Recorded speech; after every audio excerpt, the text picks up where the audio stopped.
संत तुकाराम महाराज अभंग. निरूपण मेघा देशमुख चव्हाण. पंढरीचा रंग मला लागला, विठ्ठलाचे पाय धरिले मला. काळीज झाले मोकळे, नाही आता दुःखाचे ठिकाण मला. संसाराचा भार विसरला, पंढरीचा रंग चढला मला. तुका म्हणे आनंद झाला, विठ्ठलाचे दर्शन घेतले मला. पंढरीचा रंग मला लागला हा अभंग संत तुकाराम महाराजांच्या भक्तिरसाने ओतप्रोत भरलेल्या रचनांपैकी एक आहे. या अभंगात पंढरपूरच्या विठ्ठल दर्शनाचा अनुभव, भक्तीचा रंग, परमार्थाचा मार्ग याचे सखोल चित्रण केलेले आहे. पंढरीचा रंग मला लागला, विठ्ठलाचे पाय धरिले मला. संत तुकाराम महाराज पंढरपूरच्या भक्तिमय वातावरणाचा, विठ्ठलाच्या चरण स्पर्शाचा अनुभव इथं व्यक्त करतायत. पंढरपूरच्या पवित्र भूमीचा, तिथल्या विठ्ठल भक्तीचा, तिथल्या अध्यात्माचा रंग तुकारामांच्या अंतःकरणाला लागला आहे. हा रंग म्हणजे सांसारिक रंग नव्हे, तर भक्ती, परमेश्वराच्या प्रेमाचा रंग आहे, जो आत्म्याला शुद्ध करतो, जीवनाला नवीन अर्थ देतो. रंग लागणे हा शब्दप्रयोग मराठी संस्कृतीत खूप गहन अर्थ घेऊन येतो. ज्याप्रमाणे रंग कपड्याला लागला की तो कायमचा त्याच्याशी एकरूप होतो, त्याचप्रमाणे पंढरीचा रंग तुकारामांच्या जीवनाशी एकरूप झाला आहे. हा रंग म्हणजे विठ्ठलाच्या भक्तीचा प्रभाव, जो त्यांच्या मनाला, आत्म्याला रंगवून टाकतो. यातून एक प्रकारे संन्यासाचा संदेश मिळतो की मानवाने सांसारिक रंग सोडून परमेश्वराच्या रंगात रंगून जाणे होय. पंढरपूर हे भक्तीचे केंद्र आहे. तिथे विठ्ठलाच्या दर्शनाने मिळणारा आनंद हा सांसारिक सुखापेक्षा कितीतरी पटीने श्रेष्ठच आहे. भक्तीचे अनेक मार्ग आहेत, परंतु इच्छित स्थळी पोचण्याचे सिद्ध ठिकाण एकच असते. भक्तीच्या प्रवासाचे अनेक मार्ग आहेत, भक्तीच्या प्रवासाच्या अनेक पद्धती आहेत. या प्रवासात अनेक प्रवासी आहेत, पण जोपर्यंत प्रवासी नाहीसा होत नाही, तोपर्यंत प्रवासाचा मार्ग नाहीसा होत नाही. आपल्याला हे लक्षात ठेवले पाहिजे की जोपर्यंत प्रवासाच्या पद्धती नाहीशा होत नाही, तोपर्यंत जे कर्तव्य आहे ते साध्य होत नाही. दोन व्यक्तींना देवापर्यंत पोहोचवण्याचा मार्ग एकच असू शकत नाही. दोघांसाठी एकच मार्ग असणे अशक्य आहे. याचे कारण असे की दोन व्यक्ती वेगवेगळे असतात. ते जे काही करतील ते वेगळे असेल. त्यांच्या भक्तीत तल्लीन होण्याच्या पद्धती, आवड, ते भक्ती कशी करतील ते वेगळे असेल. भक्ती मार्गात आपण जिथे आहोत तिथूनच प्रवास सुरू करायचा असतो. याचा अर्थ असा की आपल्या प्रवासाचा प्रारंभ बिंदू एकसारखा असू शकत नाही. याचे कारण असे की दोन व्यक्ती एकाच ठिकाणी उभे राहू शकत नाही, कारण दोघांचेही व्यक्तिमत्व वेगळे आहे. पण प्रवासाचा शेवटचा थांबा एकच असतो. त्या अंतिम थांब्यावर व्यक्ती पुसल्या जातात, तिथे फक्त भाव पोचतो.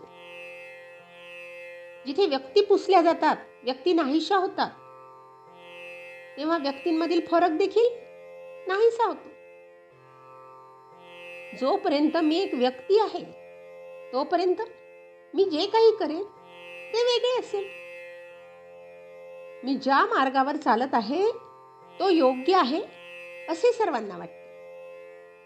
या श्रद्धेत काहीही चूक नाही. पण मी ज्या मार्गावर चालत आहे तोच योग्य मार्ग आहे असा भ्रम मनात भरताच त्रास सुरू होतो. कदाचित हा मार्ग माझ्यासाठी योग्य आहे हे मला माहीत असते, तर एवढ्या त्रासानेही काही फरक पडला नसता. पण माझ्यासाठी हाच योग्य मार्ग आहे हा अहंकार इथेच थांबत नाही. अहंकार नकळतपणे असा निष्कर्ष काढतो की जे माझ्यासाठी योग्य आहे ते इतरांसाठीही योग्य आहे. तुकारामांच्या भक्तीत हा अहंकार गळून पडतो.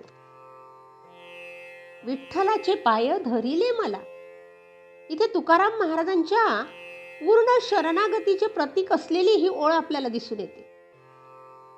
विठ्ठलाचे पाय धरणे म्हणजे परमेश्वराच्या चरणी स्वतःला समर्पित करणे. भक्ती मार्गात शरणागती ही सर्वोच्च अवस्था मानली जाते. इथे भक्त स्वतःचा अहंकार सोडून परमेश्वराच्या कृपेवर अवलंबून राहतो. तुकाराम महाराज इथे आपल्याला सांगतात की पंढरीच्या रंगाने त्याला विठ्ठलाच्या चरणांपर्यंत पोहोचवले आहे आणि त्या चरणांचा त्यांनी आधार घेतला. हा आधार म्हणजे जीवनातील सर्व संकटांपासून मुक्ती, परमेश्वराच्या प्रेमात विलीन होण्याचा मार्ग. काळीच झाले मोकळे, नाही आता दुःखाचे ठिकाण मला. तुकाराम महाराज विठ्ठलाच्या भक्तीमुळे त्यांच्या अंतःकरणाला मिळालेली मुक्ती, शांती इथे व्यक्त करताना दिसत आहे. काळीच झाले मोकळे, हे सांगतात की त्यांचे हृदय आता सर्व चिंता, दुःख, सांसारिक ओझ्यांपासून मुक्त झाले आहे. नाही आता दुःखाचे ठिकाण मला. इथे आपल्याला स्पष्टपणे दिसून येते की विठ्ठलाच्या दर्शनाने, भक्तीने त्यांच्या जीवनातून दुःखाचा लवलेशही उरला नाही. हृदय हे भावनाचे केंद्र मानले जाते. सांसारिक जीवनात माणूस अनेक दुःखांनी, चिंतांनी, अपेक्षांनी भरलेला असतो. परंतु जेव्हा भक्त परमेश्वराच्या चरणी शरण जातो तेव्हा त्याचे हृदय मोकळे होते. हृदय मोकळे होते याचा अर्थ मानव सर्व नकारात्मक भावनांपासून मुक्त होतो. तुकाराम महाराज इथे सांगतात की पंढरीच्या रंगाने, विठ्ठलाच्या चरण स्पर्शाने त्यांचे हृदय शुद्ध झाले आहे. ही शुद्धी म्हणजे आत्म्याची मुक्ती, जिथे दुःखाला स्थानच उरत नाही. भक्ती मार्गात ही अवस्था म्हणजे दुःखनाश किंवा आनंदाची प्राप्ती. जेव्हा माणूस परमेश्वराच्या प्रेमात विलीन होतो तेव्हा त्याला सांसारिक दुःखाची जाणीवच उरत नाही. तुकाराम महाराजांचे हे वचन म्हणजे भक्ताला आश्वासन आहे की विठ्ठलाच्या भक्तीत दुःखाचा अंत होतो, शाश्वत शांती प्राप्त होते. काळीज मोकळे होणे हे सांसारिक बंधनापासून मुक्तीचे प्रतीक आहे. सांसारिक जीवनात माणूस अनेक गोष्टींना चिटकून राहतो, संपत्ती, कुटुंब, मान सन्मान. पण जेव्हा तो परमेश्वराच्या भक्तीत बुडतो तेव्हा या सर्व बंधनांचा त्याग होतो, हृदय मोकळे होते. दुःखाचे ठिकाण नाही, म्हणजे भक्ती ही एक अशी अवस्था आहे जिथे दुःखाला प्रवेशच नाही. तिथे भक्तीच्या परिपक्व अवस्थेचे वर्णन झालेले आपल्याला दिसून येते की जिथे भक्ताला परमेश्वराच्या प्रेमात शांती, समाधान मिळते. हा आपलाही अनुभव आहे की आपणही परमेश्वराच्या प्रेमात लीन झालो की शांती, समाधान मिळते. भक्ती ही एक मनाची अवस्था आहे, इथे व्यक्ती स्वतःला पूर्णपणे परमेश्वराच्या हवाली करते. ही समर्पणाची भावना भक्ताला अंतर्मनात शांती, समाधान प्रदान करते. अंतर्मनात शांती, समाधान निर्माण होते कारण त्यात अहंकाराचा लोप होतो.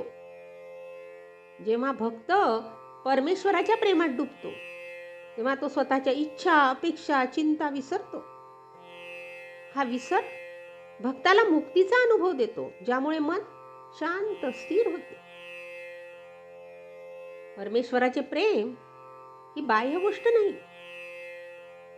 तर ती प्रत्येक व्यक्तीच्या आत्म्यात विद्यमान आहे. भक्तीच्या मार्गात भक्त हा प्रेम स्वतःच्या अंतर्मनात शोधतो आणि त्यातच समाधान मिळवतो. जेव्हा भक्त परमेश्वराला सर्वत्र पाहतो म्हणजे तो त्याला प्रत्येक व्यक्ती, निसर्ग, घटनेत पाहतो, तेव्हा त्याच्या मनातील द्वैत नाहीसे होते. ही एकतेची अनुभूती त्याला शांती देते. भक्ती म्हणजे प्रेमाचा प्रवाह. या प्रवाहात, या प्रवासात जिथे भक्त आणि परमेश्वर यांच्यात कोणतेही अंतर राहत नाही, ही एकीकरणाची प्रक्रिया भक्ताला परिपूर्ण समाधान देते. भक्तीचा मार्ग हा साधनांपेक्षा भावनांचा मार्ग आहे. भक्ताला मंदिर, पूजा किंवा विधींची गरज नाही. त्याला फक्त प्रेमाची तीव्रता आणि शुद्धता हवी. जेव्हा भक्त परमेश्वराच्या प्रेमात पूर्णपणे लीन होतो तेव्हा त्याचे मन भय, क्रोध, असुरक्षिततेपासून मुक्त होते. या मुक्तीमुळे त्याला खऱ्या अर्थाने शांती मिळते, समाधान मिळते. भक्ती म्हणजे परमेश्वराशी एकरूप होण्याची कला आणि या एकरूपतेतच जीवनाचा खरा आनंद, शांती दडलेली आहे. भक्ताला परमेश्वराच्या प्रेमात बुडायचे असते. आपल्याला बुडणे या घटनेशी म्हणजे क्रियेशी काहीही जाणून घ्यायचे नसते. आपल्याला परमेश्वरात विलीन व्हायचे असते. आपण परमेश्वराच्या हृदयात प्रवेश करू इच्छितो, त्याला आपल्या हृदयात प्रवेश देऊ इच्छितो. भक्त म्हणतात की आम्हाला मोक्ष नको आहे, आम्हाला निर्वाणही नको आहे, आम्हाला जन्मापासून मुक्त व्हायचे नाही. माझी एकच प्रार्थना आहे की आम्ही सर्व जन्मात कुठेही असू दे, तुमची आठवण आमच्या सोबत राहो, हे पुरेसे आहे. हे समजून घ्या की जर संपूर्ण जग ज्ञानी असेल तर ते आनंददायी राहणार नाही, कारण जगाचे सौंदर्य गुंतागुंतीचे आहे. ज्ञानी व्यक्ती अनेक बाबींवर विचार करतो. विचार करण्याच्या बाबी ह्या बाह्य असतात. भक्तांनी परमेश्वरात डुबणे म्हणजे भक्तांनी परमेश्वरात डुबणे जाणले आहे व म्हणून ते जगाला सुगंध देण्याचा रस्ता दाखवतात. संसाराचा भार विसरला, पंढरीचा रंग चढला मला. इथे तुकाराम महाराज आपल्याला सांगतात की पंढरीच्या रंगाने त्यांना सांसारिक जीवनाचा भार विसरायला लावला आहे. सांसारिक जबाबदाऱ्या, चिंता, मोह यांचे ओझे आता त्यांच्या मनावर नाही. पंढरीचा रंग चढला मला हे पुन्हा एकदा पंढरपूरच्या भक्तीच्या प्रभावाला अधोरेखित करते. संसार हा मायेचा जाळ मानला जातो, जिथे माणूस सुख दुःख, लाभहानी, इच्छा आकांक्षांच्या बंधनात अडकतो. पण जेव्हा भक्त परमेश्वराच्या भक्तीत लीन होतो तेव्हा हा भार त्याला जाणवतच नाही. तुकाराम महाराज आपल्याला इथे सांगतात की पंढरीच्या रंगाने त्यांचे मन इतके रंगले आहे की सांसारिक गोष्टींची आठवणच उरली नाही.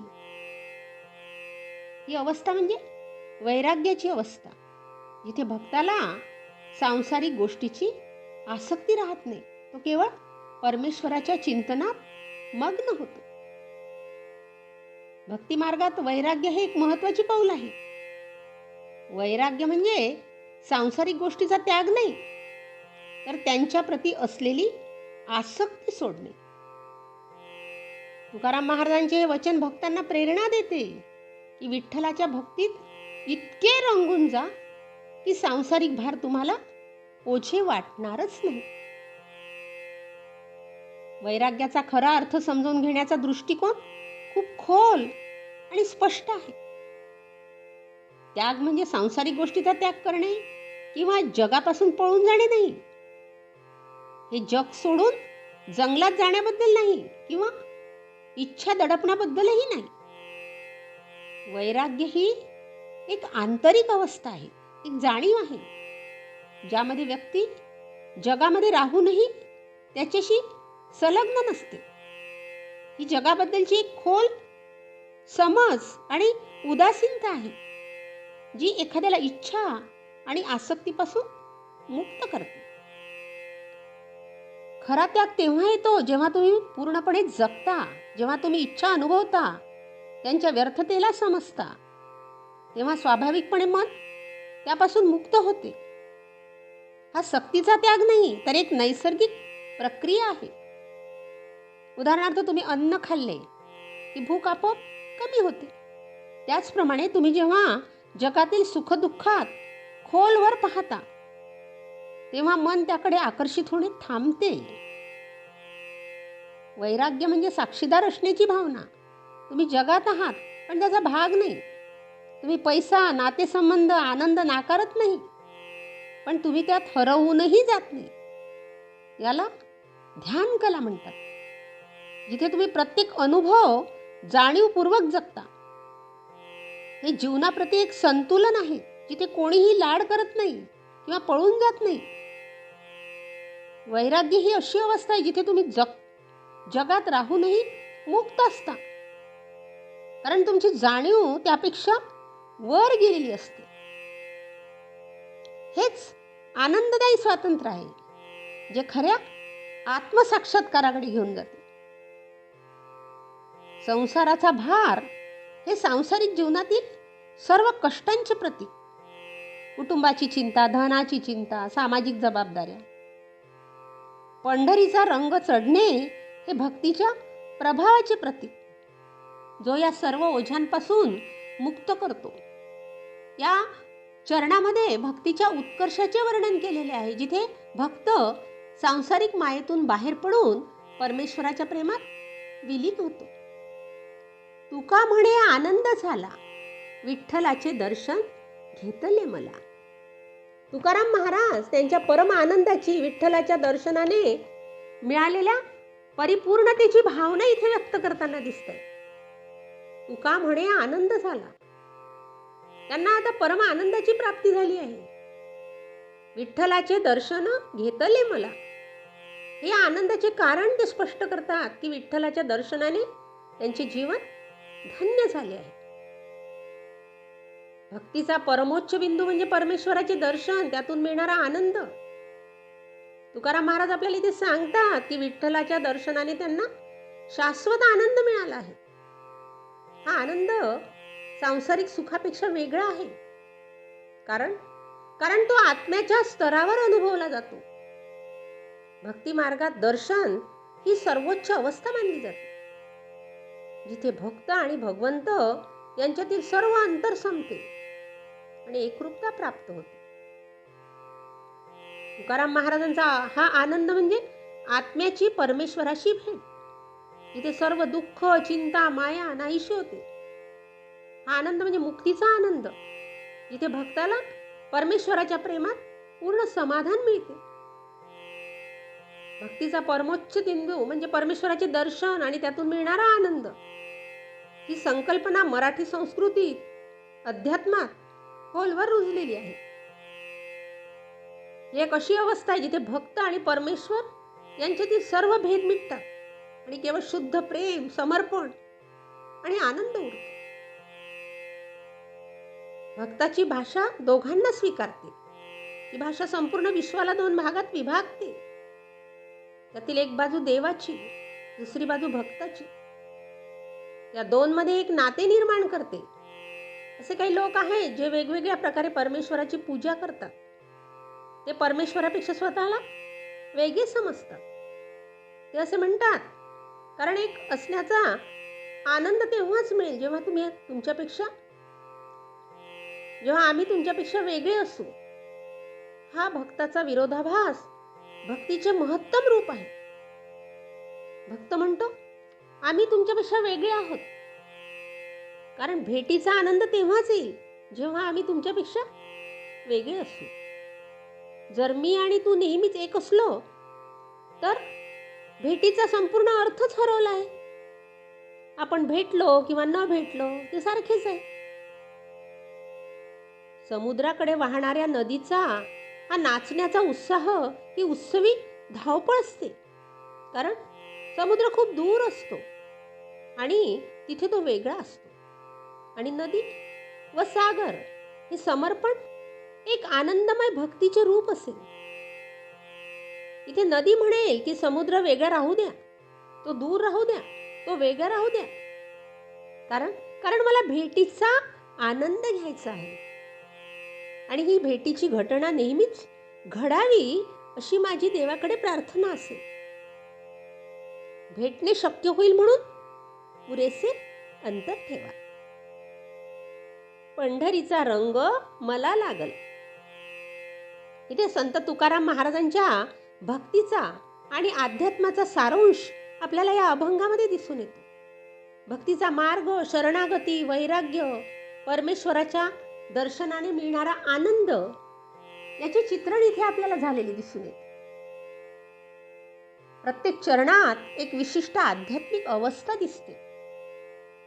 प्रथम भक्तीचा रंग, नंतर हृदयाची मुक्ती, मग सांसारिक भार विसरणे आणि शेवटी परम आनंदाची प्राप्ती.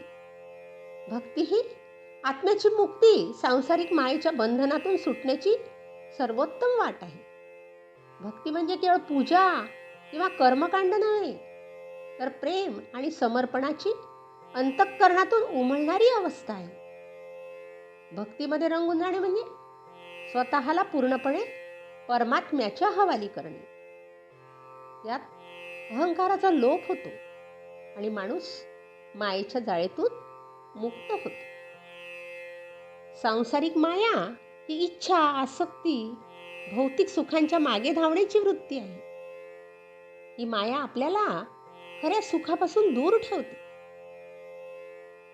भक्तीच्या मार्गाने आपण या मायेला ओलांडू शकतो. भक्तीमध्ये मन शुद्ध होते. आपण आपल्या जीवनातील प्रत्येक क्षण परमात्म्याशी जोडतो. भक्ती म्हणजे प्रेमाची नदी जी सर्व अडथळे वाहून नेते. भक्तीत रंगलेला माणूस सांसारिक सुखदुःखांना आपल्या आत्म्यापर्यंत पोहोचूच देत नाही. भक्तीचा मार्ग सोपा आहे पण खोल आहे. यात ध्यान, प्रेम, विश्वास यांचा संगम आहे. भक्ती म्हणजे जीवनाला उत्सवासारखे जगणे. जेव्हा आपण भक्तीच्या रंगात रंगतो तेव्हा प्रत्येक कृती, ती काम, प्रार्थना असो, नृत्य असो, ही क्रिया परमात्म्याशी जोडली जाते. त्यामुळे सांसारिक मायेचा पडदा हटतो. आपण आत्म्याच्या शाश्वत आनंदात विलीन होतो. भक्ती ही बाह्य गोष्ट नाही, ही अंतर्मनाची अवस्था आहे. ती आपल्याला मायेच्या बंधनात मुक्त करते. इथे आपल्याला प्रेरणा मिळते की विठ्ठलाच्या भक्तीत रंगून जा, सांसारिक मायेपासून मुक्त व्हा, परमेश्वराच्या चरणी शरण जा. तुकाराम महाराजांचा हा संदेश आजही तितकाच प्रासंगिक आहे. कारण तो मानवाला सांसारिक दुःखापासून मुक्त होण्याचा मार्ग दाखवतो आणि परमेश्वराच्या प्रेमात शांती शोधण्याचे आवाहन करतो. जय जय राम कृष्ण हरी, जय जय राम कृष्ण हरी, जय जय राम कृष्ण हरी. धन्यवाद.